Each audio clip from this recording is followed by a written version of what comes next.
to highlight his plan to end the immigration crisis, Biden and Harris's border crisis. And he's going to call out the failures of the Vice President Kamala Harris, no doubt.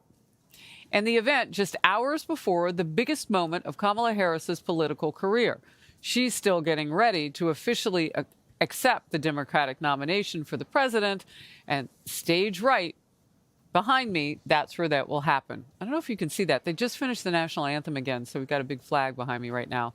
And it's been absolutely beautiful to listen to that. This is Outnumbered. I'm Harris Faulkner, live at the Democratic National Convention, joined by my co-hosts, Kayleigh McEnany, also here in Chicago with me and our team, and Emily Campagno, live from our couch in New York City. We miss you, Em. Also joining us, Fox News contributor and former State Department spokesperson under President Obama, Marie Harf, and former House Speaker Kevin McCarthy. Ooh, this is going to be spicy. Thanks, everybody. Immigration is one of those issues likely to define this presidential election. And the latest Fox News power rankings show former President Trump holding a 13-point lead on immigration. Meanwhile, a string of recent polls all show Trump with a commanding lead on the issue. Look at that. She doesn't come close anywhere. And the former president has called out Kamala Harris earlier today when he was on Fox and Friends. Let's watch. She's allowed millions of people to come into our country, many of these people totally unchecked, totally unvetted.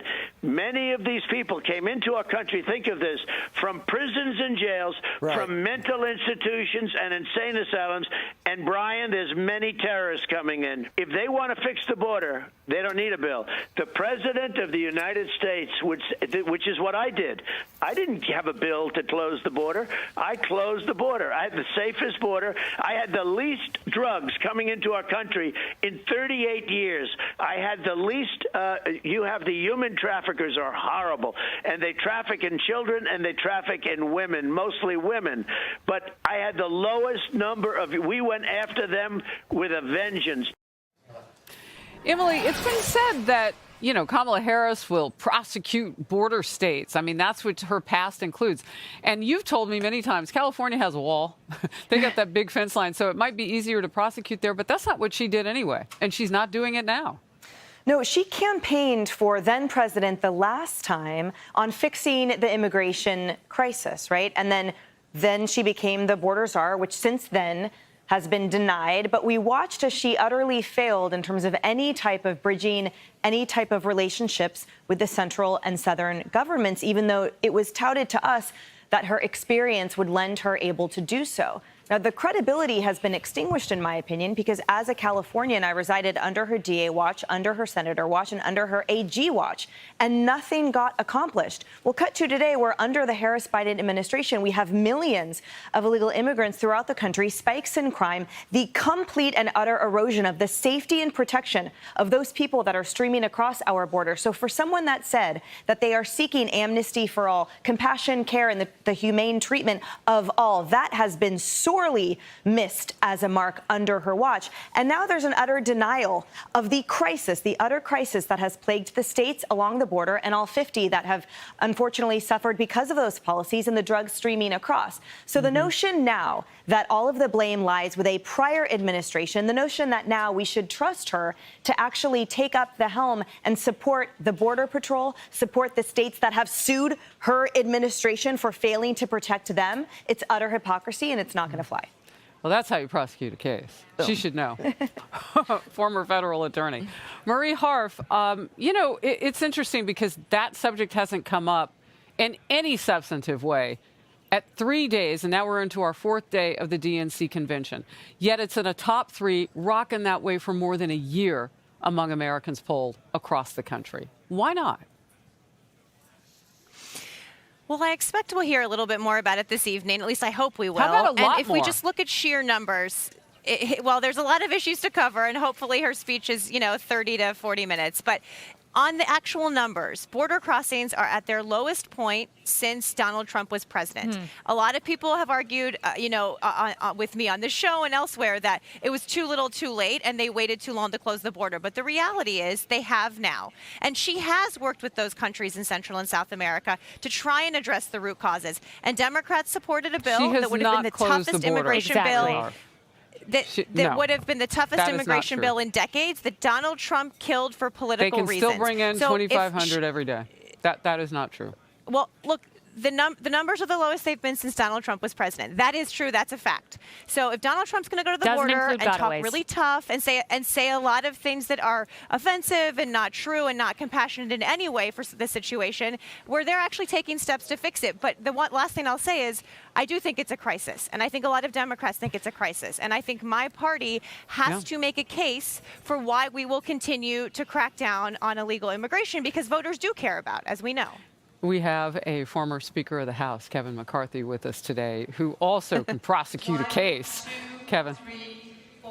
Well, what's shocking to me is right after they were sworn into office, a few months later, we watched the border explode because of their policies. The first thing they did on the day they were sworn in is stop finishing the wall. They literally took that equipment and hid it away. The other thing, when I went and toured the border in 2021, right after that, talking to the border agents, there's two things that picked up.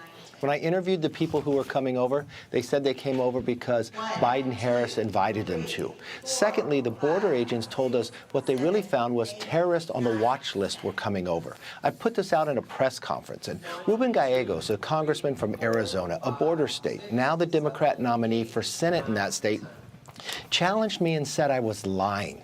And what did we find out?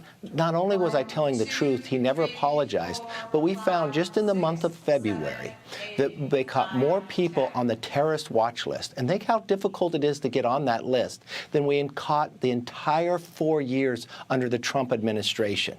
So maybe they changed their behavior because they're running for office, but they already did so much damage to our country that if you go to the state of Massachusetts, their number one issue, where their Democratic governor actually has a state of emergency because of the southern border. In the city of New York, the number one issue is the border.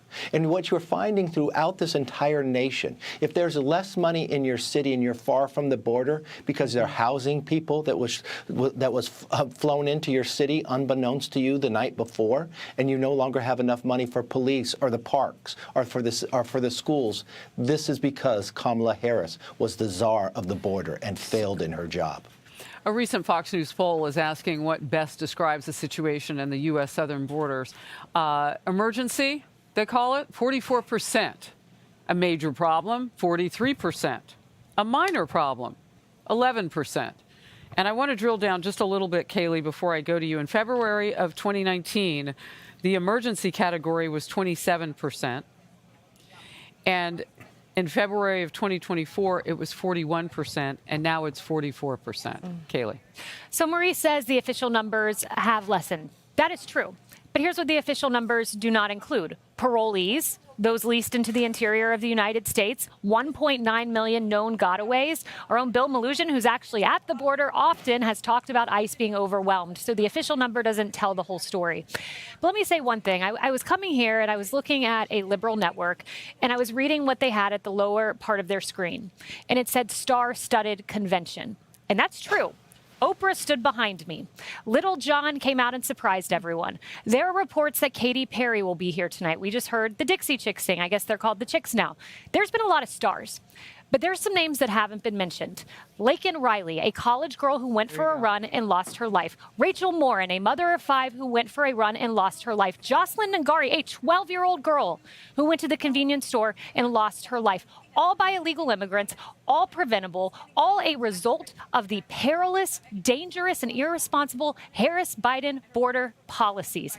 You don't need legislation. You need a pen, and you need the will. And Harris could not find it in herself for 3.5 years to go to Biden and say, pick up your pen, whip out 212F, sign this into law because another girl should not lose their life. It is inexcusable. It is disqualifying for the role of President of the United States. Well, and she's being peddled as, pick her because she's a woman in some categories. Yes, because of her skin color and others, or her biracial makeup. But this idea of just being a human being that needs to be doing the right thing, that's what really needs to be hit at this point, because it's definitely hurting our country. Yep. The problem at the border. Vice President Kamala Harris does not have a policy page on her campaign website. This is laughable, though, because when you go there are 3 pages deep. Every time you click continue, it's donate. Trump has created a campaign page with policies for Kamala Harris.